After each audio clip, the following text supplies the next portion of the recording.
Regalo ng panganay ko sa kanyang mami.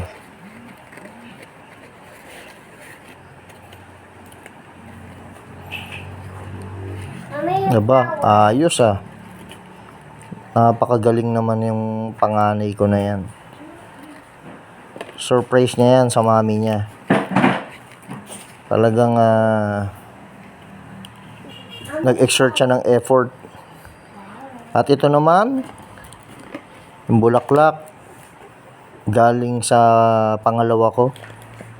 Para din sa mami nila. Ayos. Yan naman, para naman yan sa daddy nila, para sa akin yan.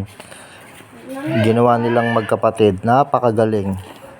Nakaka-touch talaga ng puso at nakakagaan ng kalooban. Maraming salamat sa mga anak ko. I love you so much. We love you so much. Mahal na mahal kayo ng mami at daddy.